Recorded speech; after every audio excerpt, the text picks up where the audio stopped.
got this old peg to myself. It's a beautiful Sunday morning and I'm going to be fishing for my new personal best carp. And so I've come to this fishery right behind me here. Online it says there's a whopping 350 carp in here and over half of them are 20 pounds plus. Biggest one being around 37 pounds I believe. So if I could catch one of them, that'd beat my current personal best by far. Because my current personal best is only 15 pounds. When I arrived here this morning I was absolutely amazed by the peg. This is the view I've got. You come down here and this is what I've got. And I'd say it's one of the best locations in the pool here. I've got my two rods with me, my two carp rods, and there's so many prime casting locations here. There's an island right over there, overhanging tree there, and over there as well. There's a nice little margin all the way along here, and obviously there's the deep part in the middle. So there is some absolutely amazing casting locations in this pond. But I'm going to get in and try and land one of these beasts. I've now got the one of my rods baited up, and I'm going to cast this rod over by the islands there. So that was my first rod casted out. My second rod, I've got a hair rig on. And on the hair rig, I think I'm going to put one of these on and one of these durable hooker things. Here we go, then I've got the hair rig baited up. Got 3 little things on there, all krill flavoured things. I find carp love krill. I might put a little bit of this oily stuff on the bait just to make it smell a bit stronger for the carp so I can get more chances of catching one. No, that rod is ready to be casted out and I'm pretty sure I'm going to go around about this tree here. There you go, nothing then. I'm going to try my best not to get snagged because I really don't want to lose this rig. But do an underarm cast to over there. That'll do. Now I've got my catapult and I'm going to put a bunch of this bait thing in there. So here we go, then I'll get them ones out there. Then these ones can go over there where my other rod's out. Now that that's done, I've just set up the massive net ready for a carp. Let's roll on the session and catch a new personal best then. So as I said earlier, my current personal best carp's £15. Not too big, not too small. But my main goal of this year is to catch some monsters out the water.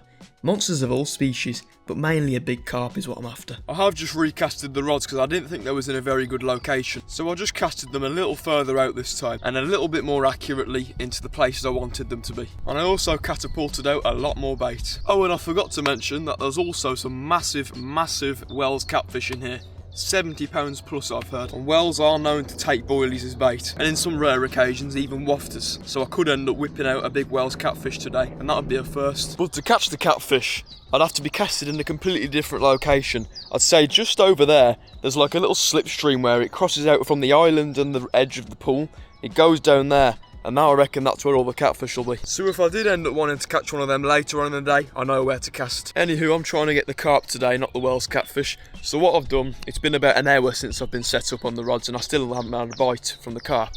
So what I did, I shuffled the rods around. That rod was there, that rod was there, so I've shuffled them. And now the boilie rod is now over by that island there. And that's perfect because I know that carp love hiding around islands. The wafter and ground bait and all that is over by that tree there as well. So if you're asking me, they're in 2 pretty good locations. I'm just having a stroll around to try and spot some of the carp on the surface. But I'm on this little bridge over the top of the water here. And that's where I'm fishing, just in that crevice. There's a fallen down tree which you can see from my peg. And then it comes under here. Now under here it's really sunny, so I'd imagine there's some carp underneath this bridge. I'll have a look in a moment. But it goes all the way across there and all the way around this pool does. It's absolutely humongous, this pond is. So I can definitely see how it holds over 350 carp, Wells catfish, pike and all sorts. And the good thing about it, you can also do night fishing here, which is pretty awesome if you ask me. And I've been informed that someone last night was in the peg I'm in, the bailiff's peg.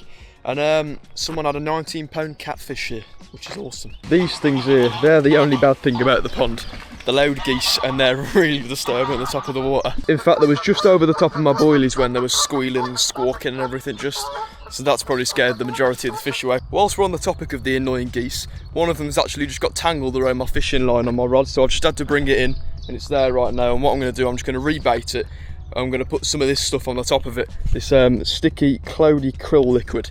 And what it does, it just attracts more fish. See here, I've got the method feeder, and I'm just going to dip it in, just like that. Let it soak in that for a minute, get some scent on it, and then bring it out and bait it up. Now that that's all baited up again, I'll cast it back out and hopefully the scent will attract more carp. Now we go back to waiting for the bites. I've also gone ahead and done the same on my boilie rod. I've gone and reeled in, put this sticky stuff on the krill, and recasted it. The plan was to actually just leave the boilie rod by the island where it was currently, but I just reeled it in because if the boilies end up losing their scent at any point in the day, I've just refreshed it by dipping the entire rig in that sticky stuff. I dip the hook, the weight, the lead, everything in it. That way it's going to be smelling a lot longer, and in the long run just attract more fish. I have a visitor. Swan's just scared him out of the water and he's here with me now. He's not even scared. I found this boat on the bank here. It's in a different peg, but there's a boat here. Could be used as like a manual bait boat. I'm very tempted to use it, but I don't think I'm allowed. Another hour has now gone by since I last recasted out the rods. Still no bites, still no sign of action, still no fish. So I've come up with a plan. I've got two exact, precise locations where I want to be casting. There's one there and one there. And to do that, I'm going to have to get my accuracy on point. So here's the simple part, bringing the rods in. And just like that, I now have two rigs ready to be brought back out. I've obviously just rebaited that one as usual, but I've put two wafters on this time, just to try and get my chances better. And then on this one, I've put three things on. I've put a krill, little durable hooker, a boilie, and I've put this artificial piece of corn. And you just soak that in the stuff that's on the floor here. I'm just letting all the baits soak in that now. It's going to be good. Firstly, I'm going to cast out the rod with the wafter on. I want that one to go just a bit further than that willow tree over there. I take it back, actually. It's not a willow tree. Ignore me. 2, 3 monsters are on the surface right there now. 3 monster carp. Oh my god. I tell you what, they're humongous, they are. Amazing news as well. The 3 carp are heading towards where I've casted this rod out. Now let's get the second one out. Well, there we go then. I'll get ever so lucky there. I got them on the first cast, both tried into the places I wanted them to be. If anything, I wish I'd have bought my third rod now, because you're allowed to fish 3 rods at this place. And what I would have done with the third one is I would have put a floating hook and bread, and I could then fish the surface of the pond with bread. And seeing as that I've just seen 3 massive carp on the surface, and I've just seen a few more scattered around the other side of the pool, I would have had a very, very high chance of catching on bread today. Oh well, there's still plenty of chance with my boilies and wafters.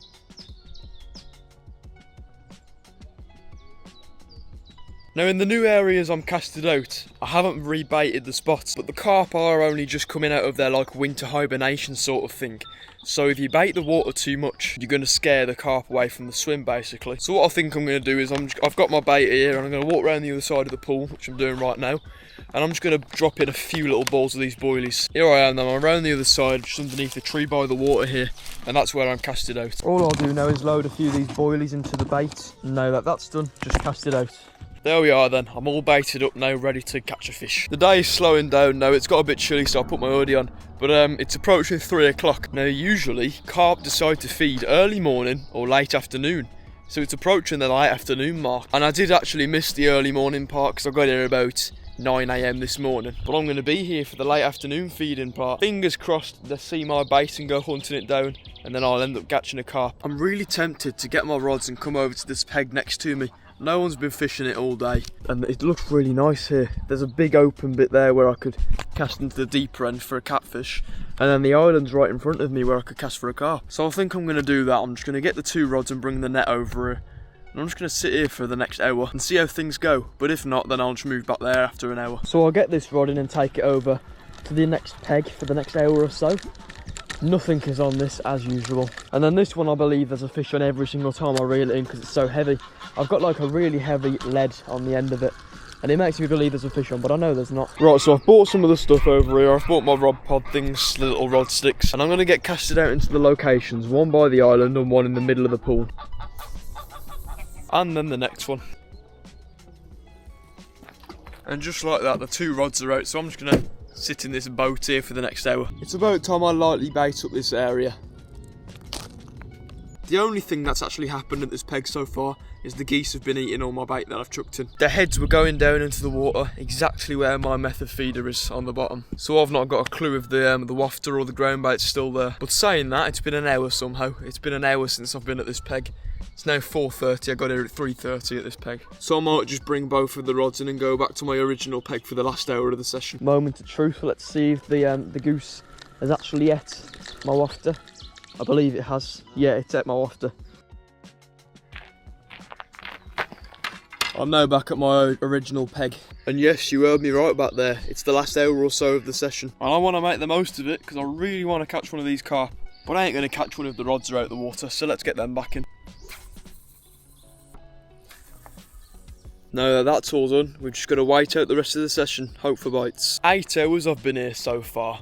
Somehow I've not caught a fish. It's not just me who isn't catching, there's about 3 other people over there all in one big peg. I think they're all doing night fishing together, but they haven't caught either all day long. So it isn't just me. Because like I said earlier, the carp are only just really waking back up from their winter, I don't know, shutdown. So they're not going to be as prone to feeding now as they will be in a couple of months' time. But it's just frustrating, that's all. Like, I've been here for 8 hours and not caught one. It just frustrates. Especially when I'm doing absolutely everything right. The rods are in the best locations they could be. I've got all the right baits, I'm using the best baits I can. And I don't know. But let's just see what this next 40 minutes brings us. Absolutely nothing is the answer. It's been about 40 minutes now and I've got to start packing away because the pool's shutting in 20 minutes. So I reckon I'll leave the rods out 5 more minutes because it don't take that long to pack this stuff away. About 10 minutes max. So I'll leave them out 5 more minutes and see what it brings us. I'm dragging this session so much now. I've got 10 minutes now until I've got to be out of the peg, but I really want to catch a fish, so I'm just going to leave the rods out a little bit longer. Well guys, this mission to catch a new personal best is very hard. It's mostly to do with the time of year where I'm sure in a few months' time, such as May, when the carp fishing's at its peak, I'll get one then. Hopefully even before that I'll get one though. Right, I think it's best I'm going to bring these rods in now. They've been out for 9 hours today, which is a long time to not catch a fish, but oh well. And then we'll get the other one, and nah, nothing is on it also. But yeah, what a nice 9 hours it's been. I've had 9 hours here today. I was in here, what is it? I was here at 9 o'clock this morning. It's now 6 o'clock in the evening. So I've been here a long time. It's a bit frustrating that I've not caught a fish, but you know what? It's been a nice day out. There's always next time. But with all the rods brought in, all my gear packed up, it's about time I end the video. If you enjoyed, please smash the thumbs up button.